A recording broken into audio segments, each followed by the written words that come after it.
Good morning, LinkedIn friends, HubSpot Nation. Welcome to the last edition of Let's Build Profoundly, at least for this 30 for 30 Intro Pro series leading up to the kickoff, which is tomorrow. George B. Thomas, I could not think of a better person to wrap this little launch series. How you doing, man? First of all, brother, I'm doing great. It has been amazing the journey that you've been on with this, all your sessions, but for sure, like bringing in people, sharing their stories, like shining lights on humans. Dude, I'm just really proud of you, and I'm ready to have this conversation. By the way, I have zero clue where it's going to go, zero preparation, but you called and I said yes. And so hopefully we'll add some value along the way. Yes, I appreciate you so much for lighting the path for many of us on what's possible. Good morning, Scott Marion. Thanks for watching today. Yeah, it has been a journey, and like I do, some context before we do make this about you. I promise viewers you'll get to know George a little bit. I was planning like, all right, we're gonna do 30 for 30. I'm gonna get everybody scheduled, and I'm not gonna have to worry about whether I can get 30 people. Well, obviously the Let's Build crew was easy to, get scheduled. They all jumped in the calendar. But, life happens, work happens. The whole impetus of doing this every day is like, you're never going to be able to prep as much as you think you can or want to. And that's okay. Because we had a lot of pros step up when asked, and we got there. We got the 30 for 30, and it's exciting to think about getting that done and also what it means going forward. We have a lot of unknown or unintentional HubSpot creators out in the world right now, and if we bring them together in some kind of coordinated way, which is what we're doing right now, it's going to be so powerful. Yeah. But that being said, even though George has been a creator since 2012, 2013, 2014, Yeah. there are still people who do not know who George B. Thomas is. And that's because the user base is exploding right now, over 250,000 customers. Crazy, brother. For HubSpot, which is crazy to think about. So for those people that are just joining, what is your HubSpot expertise and how did you get it? My HubSpot expertise is actually simplifying the complex, because HubSpot has become a behemoth over time. Like, listen, when I got started, Chris, creating content on what was the Hubcast with Marcus Sheridan and doing my first video tutorial, which was like a photo of me leaning against a wall with 3 HubSpot Academy certifications that then showed a screen share. Woo! I mean, rock and roll.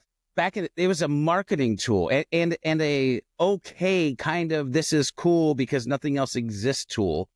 And so over like the last 12, 13 years, everybody knows it's just like marketing, sales, service, operations, commerce, this hub, that hub, like holy mackerel. And so my specialty is connecting the dots, understanding the connective tissue, simplifying the complex, having the ability to have been in the ecosystem and watch it grow, and then know the intricate parts of like this to match this equals this. And so again, if I kind of wrap this up in a bow, like I love to work in Marketing Hub.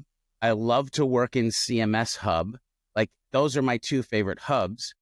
But what I will say is I'm comfortable in all of them. And here's the thing, teaching them. And that's how I've actually got where I am today, by teaching every single individual tool, probably hundreds of times. I've had, if I try to count the amount of times I've trained somebody on the meetings tool, we're probably talking in the thousands. Trained somebody on lead scoring in the thousands, right? And so it's repetition and repetition and repetition with change, because HubSpot updates and stuff like. So that's just it. Simplifying the complex, educating humans on HubSpot, and got there just by iteration and training over and over and over again. And now you got something new to talk about when training people on the meetings tools. We're as talking, as we now have an index page and we have custom properties and yeah. Well, like, listen, last night I was messing around and buyer intent, right? Buyer intent is one of like the newest things in HubSpot. I've taught it maybe 10 to 12 times already. So that's not the thousands, but it's funny because you're slightly mentioning this new thing. And I'm like, well, hey, I got to get it up to speed. So let's go ahead and talk about buyer intent and get it up to speed on that because people are going to be asking that question. So that's the other thing. Like you asked how I got there. And by the way, I say this in the most humble human way possible. I don't know. Well, I do know why. I do know why. I can't say I don't know why. I do know why, but I have a aggressive hunger to learn. The reason I almost said I don't know why, and then I backed off that is because I always try to be authentic. And Chris, I know it's because I had a math teacher that told me I would never amount to anything in ninth grade. I know it's because I dropped out of high school and like I, for years, thought that that was like the biggest dent in my vehicle possible and I wouldn't ever gain back from it. So like those pieces have made me where like, I want to be a learn-it-all, not a know-it-all. And so like, listen, one cert became 2, 12. My all-time high was, I don't have it now, by the way. The knowledge is in the brain. You can take the cert away. The knowledge doesn't go away. But my all-time high was I had 42 HubSpot certifications, right? Because I wanted to learn it all, learn it all, learn it all. yeah. And something we've talked about on a recent AI skills show is how much you learn just by creating content and teaching others. And I'd love for you to hit on the impact, because I think like this is what when I talk about George as an OG, like what we're seeing now and what we're suggesting now as AI account, like if you got to put your face out there, you got to put yourself out there, it's also the best way to learn, the best way to keep up with AI at HubSpot. You did that with Marcus Sheridan. Much of my introduction into HubSpot when I was discovering it in 2017 was the Hubcast. Yeah, brother. Tell us how you started and like what you felt kind of as you evolved doing that show. Yeah, without a doubt. So it's funny because it was Marcus's idea. I'll say that all day, every day. He's like, hey, I think we should start a podcast about HubSpot. And I'm like, I think you're insane. Because I hated my voice. Like I, in my head, I feel like squeaky and nerdy, right? Because that's what I hear. And he's like, Mom, I don't really care how you feel or what you think, in the most nicest way that Marcus would actually do. And so we started the Hubcast. By the way, I had never started a podcast. I didn't know much about podcasting. And so the first thing I had to do was like, go to the internet, hit the Googles, because this is before AI, and learn everything that I needed to learn to actually put it in place. And we put it, I mean, it was duct tape, baler twine, and like we were using $50 mics and plugged into our computers, right? And so we started doing this show, Hubcast, and this is like 2013, middle to end of 2013, we start doing this. And so we're doing it for a while. All of a sudden we circle back around to like the next inbound and we head to inbound. By the way, I didn't know if I liked it. I was still kind of nervous. I was a dude in a spare bedroom office talking about all the nerdy things that were HubSpot. We get to inbound and all of a sudden people are like, dude, we love your podcast. And then I heard this, bro, you sound like a radio announcer. And I'm like, what the actual... I realized at that point, what I thought was my like largest weakness, my voice, actually was becoming my biggest strength. And so what's interesting is while it was like a messy middle and it was like low budget shoestring at the beginning, it ended up being in this place of, I felt empowered. I felt heard. I felt seen because I had a community. We were amassing a community of people who wanted to hear us talk about HubSpot, who wanted to hear us talk about everyday life, who wanted to know more about strategy. Like Chris, we had some crazy stuff. People, hey, I was climbing a mountain today and you were talking about XYZ. The strangest one was like, I was in the shower this morning and we're like, whoa, easy there. Like, and I think the email read, you were in the shower with me and we're like, hold up, this is not right. But all of a sudden seeing like these friends and fans and community growing. It just was like, it's very reminiscent of what's happening right now with Profoundly. There's a community amassing. There's a change afoot. There's people who think that they might have a weakness, solopreneurship, that are actually finding that their mastercraft is about to be unleashed to the world. So like, I can just feel a direct correlation of what's happening right now in the ecosystem. Awesome. Well, I feel it too. And, thank you for sharing that journey. I'm feeling it a lot. Felt the same thing at Inbound last year, and I think that's where you just got to believe in a lot of ways, because we do, like, the content that teaches isn't always the content that gets the clicks, gets the engagements. Like, you're not trying to trick people, you're trying to train people. Well, And when you show up at events, and this is where like 95% of LinkedIn is lurkers, right? But then you show up to events in person and they've never engaged with your stuff online, but then they tell you they've seen everything, right? It's powerful. And you're like, could you let me know? Because what they don't understand is they're the fuel to the journey, right? 1 like, 2 likes, 5 likes is the thing that makes us want to do the next interview, create the next podcast, do the next video, because we see that there's somebody out there that we're adding value to. And Chris, I want to say this because it's a really important mindset, because I talked about like, aggressively wanting to learn, aggressively wanting to grow. One of the things that has kept me consistent, even what I say just persistently, like, I can't stop this. 1, I feel like it's my purpose to be a great educator. 2, I'm very passionate about the HubSpot ecosystem. I wasn't, from day one, I wasn't trying to go viral. I was trying to go value, right? And I was coming from a place of long-term strategy, not short-term gains. And I had this piece in my mind that it's like the mathematics of 1. If 1 person watches this video tutorial and can do the thing that they couldn't do in HubSpot before, it was worth it. And when you start to align those blocks up, you become a creator that doesn't get burnt out on looking at metrics that aren't going anywhere. You don't become a creator that gets burnt out because like you're not monetizing your channel. Because me, it's never really been about monetization. It's been about the ripples. Like, I want to see the impact, the flow, right? And I have to reminisce about one time I was at Inbound and I was talking to Dan Tyre, who he's retired from HubSpot, but the lion, like he's just a dope guy. And he started asking me like, and by the way, this is when I worked at Impulse Creative still with Remington Begg and Rachel Begg, who are amazing.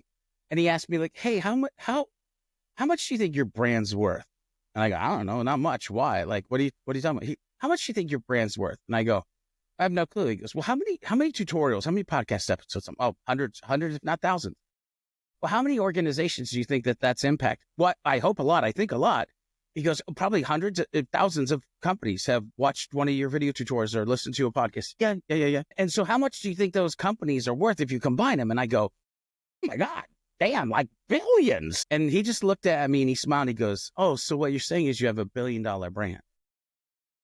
Bro, I had never thought about 1 tutorial at a time, 1 podcast episode at a time, 1 giving to the community at a time over a 2, 5, 7, 10, 12-year period would have any human going, yeah, he's a personal brand, but that's $1 billion brand. Never in my mind had that entered. it is very powerful to think about. And like, I know, so had you done any video tutorials prior to starting the Hubcast? So it was Hubcast, so 2013 was Hubcast, 2014 is when we started doing video tutorials, which, by the way, if you reflect, 2018 was the year of video. Yeah. 2019 was the year of video. I digress. 2014 is when I did my first HubSpot video tutorial and put it out to the world, Chris. Thank you. I'll just say that. Like, that's all there is to it.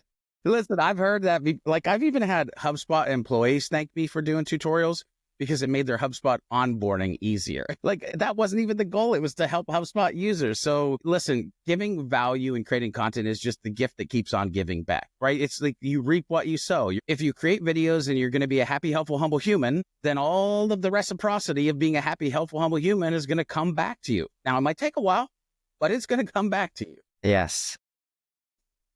I don't know what to do. I know what I want to do with these next 12 minutes, because you're all over the place tomorrow at kickoff doing some really impactful stuff.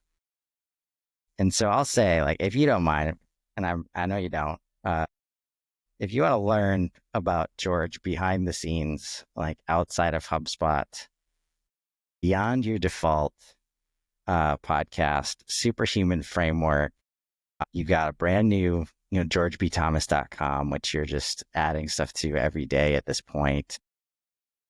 Give us a couple minutes about why you've reinvested in georgebthomas.com, and then we'll jump into kickoff.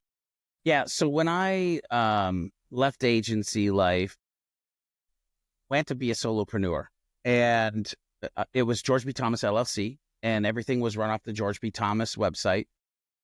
Well, 6-9 months, a year at most into it, I was like, I can't do this myself. And I started hiring family members and consultants and different folks. And so it was like, you know what?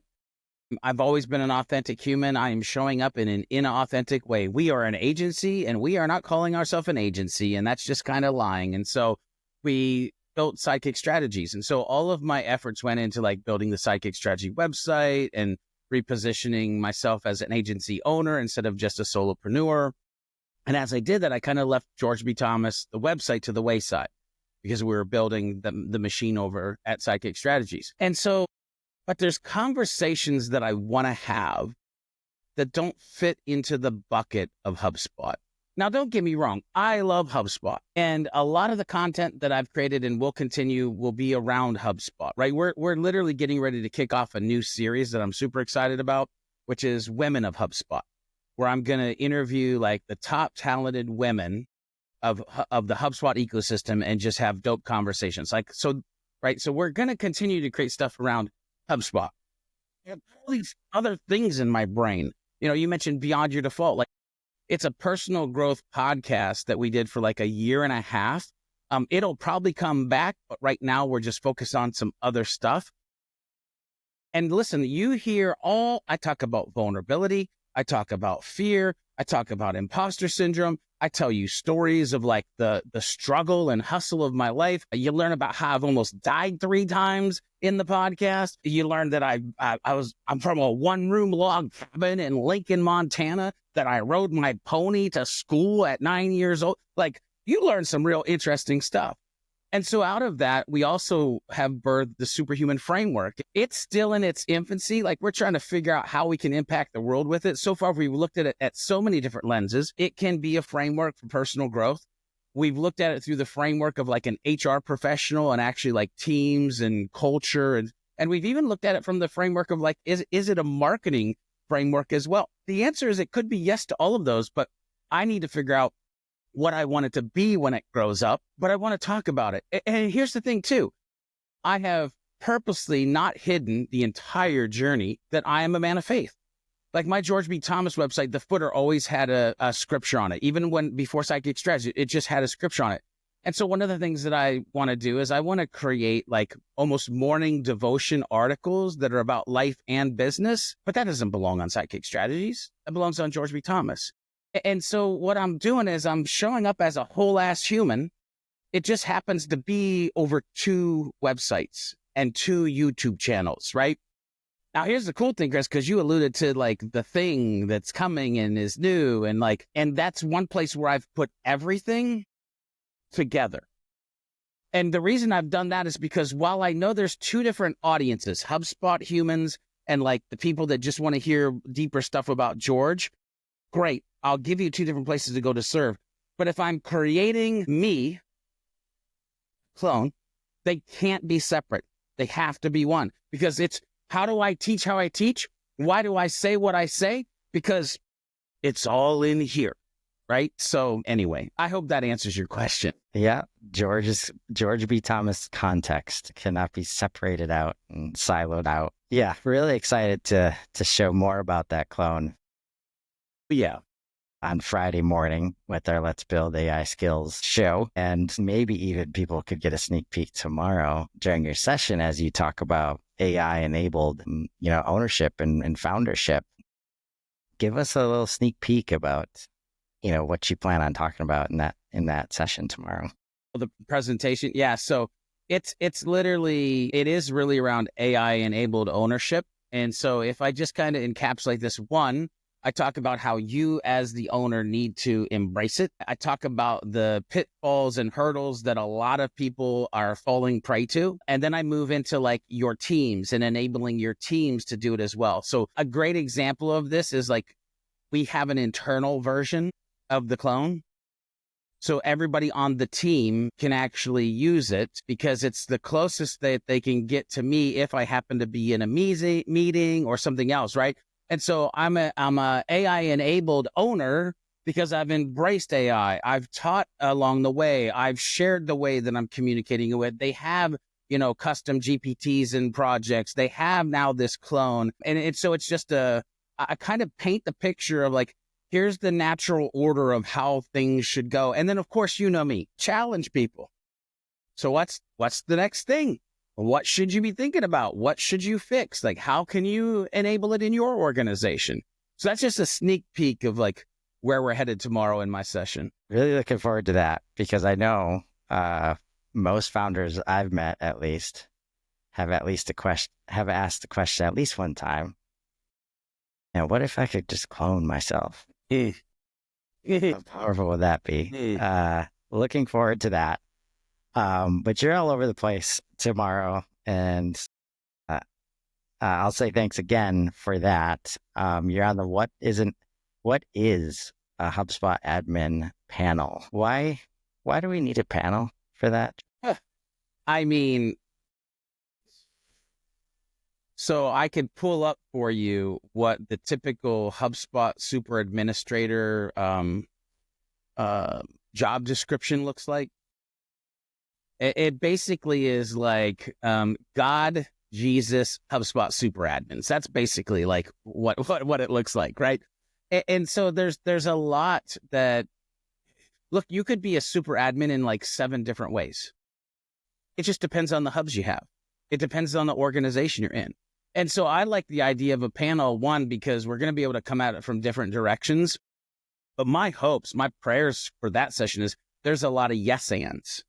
Because if you get like 4 or 5 nerds in a room talking about super admins, there's going to be a lot of like, yeah, and you could do this too. Oh, and if you did that, you could do this. And like that thing could end up being like, I mean, that might just be worth the whole thing. But, yeah, I don't know how Deanna's gonna make it work inside of 30 minutes. Yeah. But she's an amazing moderator and she's done such a great job with the Admin's Hug. Appreciate her coming on, and it'll be you, Lucia Ball, Matt Bolian, Sarah Lanehan, and Alexia Petrikos, actually an admin out in the field doing the work. Yeah. It's gonna be a great conversation. And then you're wrapping up the end of the day, the end of this kickoff with a little awards love, a little community love. Yeah, I'm excited about that. I'm going to tell some stories. I'm going to, paint a picture of how I feel. And I slightly did it a little bit here of like, there's this very synergetic historical thing to where we're at now in my life. And so tell some stories, but then what I'm excited about is I get to talk about some people. And actually, let me just say that how it should be said. I get to talk about I get to talk about some humans, and because for me, being able to shed the light on folks who are out there kicking butt, taking names, who are growing their own personal brands. And that's a thing too. Like I could sit here and I could be like, oh, how dare these people get off my lawn? Nah, man. I'm so happy for like all the people that are out there doing the hustle, creating the content, doing the posts, getting their work in. Like the world is big enough for everybody to live their dream. I mean, listen, humbly, now don't get me wrong. Some days are a struggle, but I'm actively living my dream. And I believe everybody else should be able to as well. Yeah. And we're all blessed to be in this space, this HubSpot ecosystem, where I believe the only ecosystem I've heard of that could allow for something like this, where we can highlight individual expertise, bring a lot of people together because they're already doing the great work out in the community on LinkedIn and Sprocketeer and HubSpot community, over in George's communities. And it's just so much value. We hope that we can create that space for more people to step up. Just want to highlight Michelle Roberts made a comment earlier. She said, I feel dumber, but also less like an imposter at the same time, getting to know more the community that I am part of. And that's the deal. Like, we all have those feelings in this community. And the more that we share with each other, the more that we share our expertise and our experiences and are open to hearing those from the rest of the crew, the rest of the community. It's just, there's nothing like it I'll say in the B2B world, at least. There's no ecosystem close. And I want to thank you, George, for doing the good work over the last 13 years now, man. Yeah, I feel old when you say that. It's okay. The OGs are not the young guns. Right. So, and I appreciate you coming by today and sharing that journey, sharing that insight with us. If you're out there and you still haven't registered for kickoff yet, profound.ly, head over to the website, click on the big old CTA to register for the event. It is tomorrow at 11 a.m. Eastern. Or if George has inspired you, which he does most of the time, and you want to be a pro like George, it's never too late to get started. You can head over and click on the Give HubSpot Help button right next to the Get HubSpot Help button and apply to be a Profoundly Pro and join the community and get the journey started. So it's been awesome as always, George. Thanks so much, man. Thanks, buddy. I appreciate the time. And man, just be there tomorrow. Just be there. Yes. Well, we'll see you then. Everybody have an awesome day.